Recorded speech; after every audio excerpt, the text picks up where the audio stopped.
حاضری ہمیں بہت خوش کیا ہے کہ آپ اتنی خوشی خوشی یہاں سب بیٹھے ہوئے ہیں. کافی ٹائم ہو چکا ہے, بہت لیٹ ہو گیا ہے, پھر بھی آپ صبر سے بیٹھے ہوئے ہیں, اس لیے آپ تمام حضرات کو شکریہ ادا کرتا ہوں.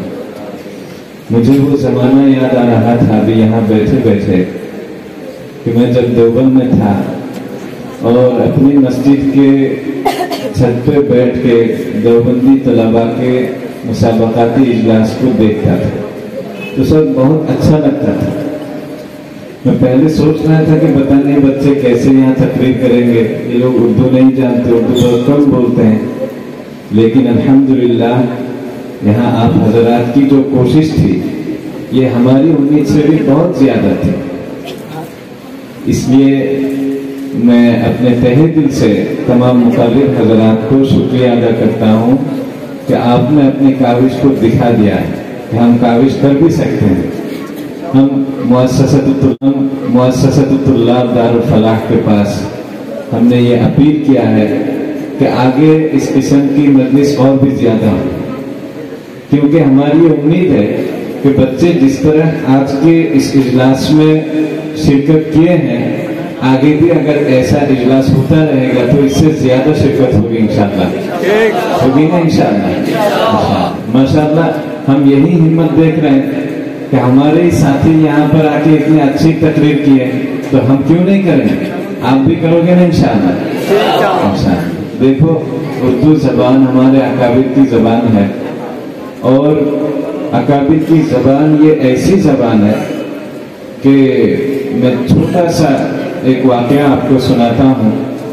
میں جب دارالعلوم میں پڑھتا تھا 2018-19 میں, اس وقت عرب کے بہت بڑے شیخ محمد عوامہ صاحب تشریف لائے تھے اور وہ دارالعلوم کے مسجد رشید میں تقریر کیے تھے.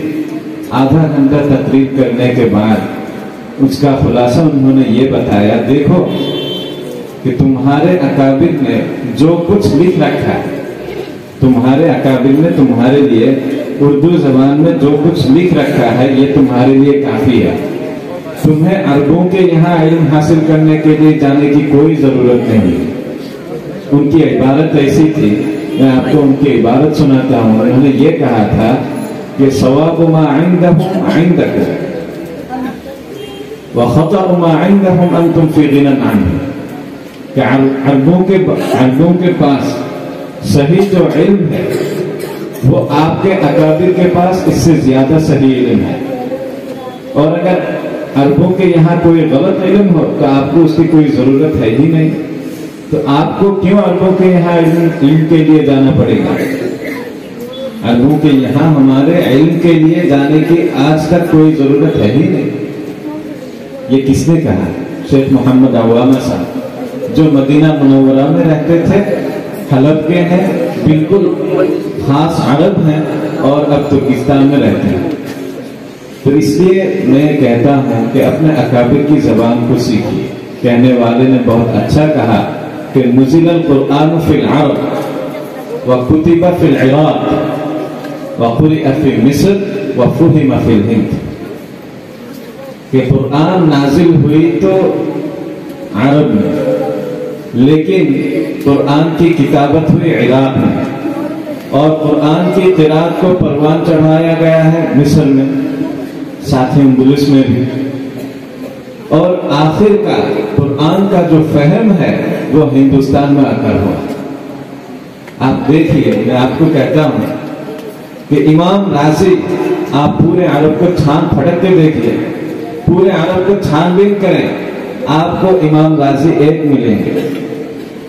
امام رازی کی تفسیر آپ کھولیے, ایسی تفسیر امام رازی کے علاوہ عربوں کے یہاں اور کوئی لکھا ہے ایسی تاریخ بہت کم ملے گی آپ کو. لیکن یہی امام رازی کو آپ ہندوستان کے جو ہمارے اکابر ہیں ان میں دیکھیے, ہندوستان میں جو تفسیریں لکھی گئی ہیں آج تک, آپ ان کو کھولیے, یا کہ بعد دیگر تفسیر کھولتے رہیے, آپ کو ایک نئے ہزاروں امام رازی مل جائیں گے. میں غلط نہیں کہا, ہمارے اکابر نے ایسا دکھایا. آپ شیخ الہند رحمۃ اللہ علیہ کی تفسیر کو کھولیے, حضرت حجت اللہ امام غزالی رحمۃ اللہ علیہ کی جو پرچھائی ہے وہ آپ کو وہاں مل جائے گا. حضرت شاہ ولی اللہ محدث دہلوی رحمۃ اللہ علیہ کی تفسیر کو کھولیے، حضرت اشرف علی تھانوی رحمۃ اللہ علیہ کی تفسیر کو کھولیے، احمد علی لاہوری کی تفسیر کو کھولیے، ہمارے اکابر کی تفسیریں آپ دیکھیں، آپ کو سینکڑوں امام راضی مل جائیں گے۔ اسی لیے عرب جو ہمارے علوم کو پڑھتے ہیں وہ یہ ضرور کہتے ہیں کہ دیکھیے ہمارا جو فہم ہے اس سے بہت بڑھ کر ہندوستان کا اکابر کا فہم ہے۔ قرآن و سنت کا جو فہم ہندوستان کے اکابر کو اللہ تعالیٰ نے عطا کیا ہے اس پر عرب بھی رشک کرتے ہیں۔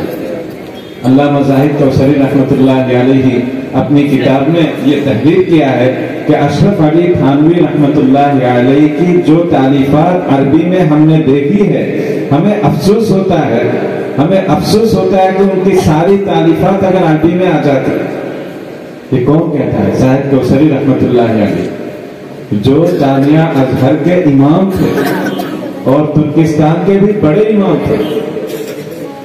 تو اتنے بڑے شیخ، اتنے بڑے شیوخ جو عربوں کے یہاں راج کرتے تھے اور جو ہے نیترتو دیتے تھے، یہی لوگ ہمارے اکابر کے بارے میں ایسی باتیں کر کے گئے ہیں کہ ہمارے اکابر ایسے ہیں کہ ہمیں بس یہی کافی ہے۔ اس لیے اکابر کی زبان اردو کو کسی بھی طرح چھوٹا مت سمجھنا، اس کی اہمیت دینی چاہیے اور اسے زیادہ سے زیادہ سیکھنے کی کوشش کرنی چاہیے۔ ماشاءاللہ آج آپ کی جو کوششیں ہم نے دیکھی ہیں اس سے ہمیں بہت امید ملی ہے۔ ہم انتظامیہ کے پاس پھر بھی درخواست کرتے ہیں آگے اردو تقریر کا ایک الگ انتظام کیا جائے، جس طرح بنگلہ تقریر ہوتا ہے اردو بھی تقریر ہو۔